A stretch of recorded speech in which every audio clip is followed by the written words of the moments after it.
Olá, internautas! Esta é a terceira videoaula do curso Sistemas para a Internet, cujo tema da videoaula é a história da internet. Os tópicos a serem discutidos nessa videoaula serão como tudo começou, histórico, histórico da internet no Brasil e o surgimento de um mercado comercial. Como tudo começou. A internet nasceu praticamente sem querer.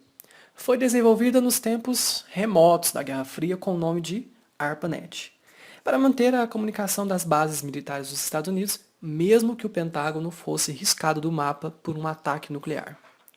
Quando a ameaça da Guerra Fria passou, a ARPANET tornou-se tão útil que os militares já não a consideravam tão importante para mantê-la sob a sua guarda. Foi assim permitido o acesso ao cientista que, mais tarde, cederam a rede para as universidades, as quais sucessivamente passaram para as universidades de outros países, permitindo que pesquisadores domésticos a acessarem. Até que mais de 5 milhões de pessoas já estavam conectadas com a rede. E, para cada nascimento, mais 4 se conectavam com a imensa teia da comunicação mundial. Nos dias de hoje, não é mais um luxo ou simples questão de opção uma pessoa utilizar e dominar o manuseio e serviços disponíveis na internet, pois é considerado o maior sistema de comunicação desenvolvido pelo homem. Com o surgimento da World Wide Web, esse meio foi enriquecido. O conteúdo da rede ficou mais atraente, com a possibilidade de incorporar imagens e sons. Um novo sistema de localização de arquivos criou um ambiente em que cada informação tem um endereço único e pode ser encontrada por qualquer usuário da rede. Em síntese, a internet é um conjunto de redes de computadores interligadas que têm em comum um conjunto de protocolos e serviços, de uma forma que os usuários conectados possam usufruir de serviços de informações e comunicação de alcance mundial. Histórico. Desenvolvida pela empresa ARPA, Advanced Research and Project Agency, em 1969, com o objetivo de conectar os departamentos de pesquisa, essa rede foi batizada com o nome de ARPANET. Antes da ARPANET, já tinha outra rede que ligava esses departamentos de pesquisa e bases militares. Mas como os Estados Unidos estavam em plena guerra mundial, em plena Guerra Fria, e toda a comunicação dessa rede passava por um computador central que se encontrava no Pentágono, sua comunicação era extremamente vulnerável. Se a antiga União Soviética resolvesse cortar a comunicação de defesa americana, bastava lançar uma bomba no Pentágono e essa comunicação entrava em colapso, tornando os Estados Unidos extremamente vulnerável a mais ataques. A ARPANET foi desenvolvida exatamente para evitar isso, com um backbone que passava por baixo da terra, o que o tornava mais difícil de ser interrompido. Ela ligava os militares e pesquisadores sem ter um centro definido ou mesmo uma rota única para as informações, tornando-se quase indestrutível. Nos anos 1970, as universidades e outras instituições que faziam trabalhos relativos à defesa tiveram permissão para se conectar à ARPANET. Em 1975, existiam aproximadamente 100 sites. Os pesquisadores que mantinham a ARPANET estudaram como o crescimento alterou o modo como as pessoas usavam a rede. Anteriormente, os pesquisadores haviam presumido que manter a velocidade da ARPANET alta o suficiente seria o maior problema, mas na realidade a maior dificuldade se tornou a manutenção da comunicação entre os computadores.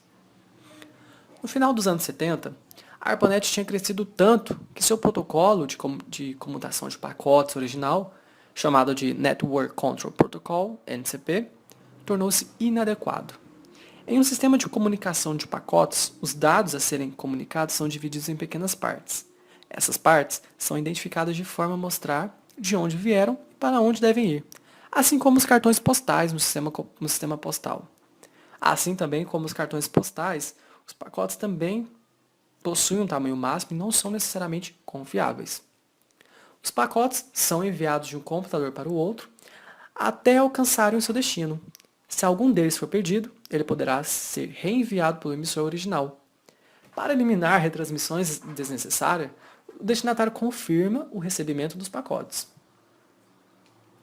Depois de algumas pesquisas, a ARPANET mudou do NCP para um novo protocolo chamado TCP/IP, que significa Transfer Control Protocol, e Internet Protocol, desenvolvido em Unix. A maior vantagem do TCP/IP era que ele permitia, o que parecia-se na época, o crescimento praticamente ilimitado da rede, além de ser fácil de implementar em uma variedade de plataformas diferentes de hardware de computador. Nesse momento, a internet é composta de aproximadamente 50 mil redes internacionais, sendo que mais ou menos a metade delas nos Estados Unidos. A partir de julho de 1995, havia mais de 6 milhões de computadores permanentemente conectados à internet, além de muitos sistemas portáteis e de desktop que ficavam online por apenas alguns instantes. Histórico da internet no Brasil. A história da internet no Brasil começou bem mais tarde. Só em 1991, com a RNP, a Rede Nacional de Pesquisa, uma operação acadêmica subordinada ao MCT, Ministério de Ciência e Tecnologia. Até hoje, a RNP, a Rede Nacional de Pesquisa, é o backbone principal e envolve instituições e centros de pesquisa, como FAPESP, FAPPJ, FAPEMIG, etc. Universidades, laboratórios. Em 1994, no dia 20 de dezembro, é que a Embratel lança o serviço experimental a fim de conhecer melhor a internet. Somente em 1995 é que foi possível, pela iniciativa do Ministério das Telecomunicações e o Ministério da Ciência e Tecnologia, a abertura ao setor privado da internet, para exploração comercial da população brasileira. A RNP fica responsável pela infraestrutura básica de interconexão e informação em nível nacional, tendo o controle do backbone, que é a coluna dorsal de uma rede. Backbone representa a via principal de informações transferidas por uma rede, neste caso, a internet. O surgimento de um mercado comercial. No meio dos anos 80, havia um interesse suficiente em relação ao uso da internet no setor de pesquisas, educação e das comunidades de defesa, que justificavam o estabelecimento de negócios para a fabricação de equipamentos especificamente para a implementação da internet.